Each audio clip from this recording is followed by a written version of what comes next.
We know that the disruptions from COVID-19 have had an impact on your lives. You've shared with me that it feels isolating, you feel trapped in your houses, there's some increased feelings of anxiety and depression, and definitely some boredom. You've also pointed out that online school can get overwhelming, and that being out of your regular routine has been hard. And there are lots of losses.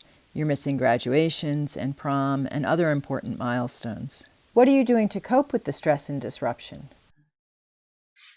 Doing like group FaceTimes or Zoom calls with people that are spontaneous or scheduled. They're really nice just to be able to have that social interaction. Absolutely. So staying connected. Great plan. And Ryan, how about you? Me, it's getting outside, staying active, going on runs, walking the dog, anything that can get me outside of my house, but still, social distancing myself has been very helpful. Great. Absolutely. And Felicity, what are you doing? I'm trying to keep my hands busy as much as I can with like my old skills like photography and making bracelets, and then working on newer skills like sewing. So learning something new and practicing something old? Absolutely. Santiago, what are you up to? Yeah, kind of like Felicity and Ryan mentioned, like taking the opportunity not just to maintain what we've done before, but also taking the opportunity to go back to things that maybe we've procrastinated on for one reason or another. We have a huge chunk of time, and it's unfortunate. It's an unfortunate opportunity, but it is an opportunity for us to kind of get some satisfaction from tackling problems that we've been ignoring for the past few months. What do you want to say to your peers about how to manage during this time of COVID-19? That this is temporary. It's our normal right now, but it's not going to be our normal for the rest of our lives. Yeah, really important for us to remember that. And Kovia, how about you? To definitely look at the more positive aspects of it than the negatives. You're able to have more family time and you're able to do more things at home. Great. So it sounds like you're taking advantage of that. And Santiago?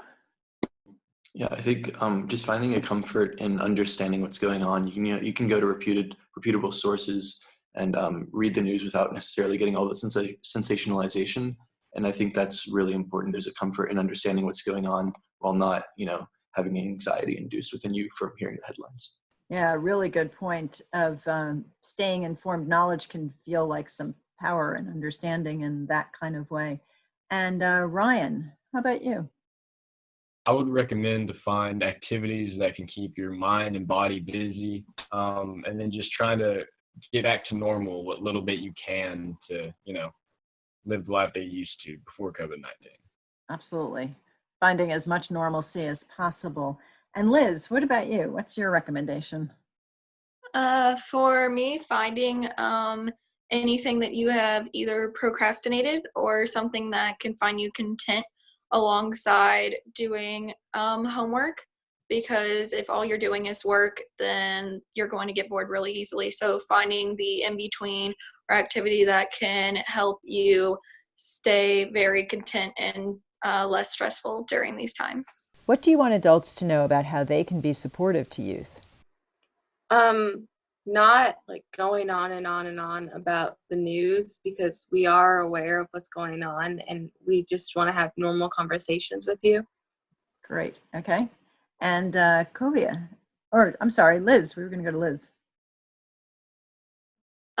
Knowing that when we are out or about, like walking or at the grocery store, we're just de-stressing or with somebody, we are following the rules. Okay. Absolutely. And Santiago?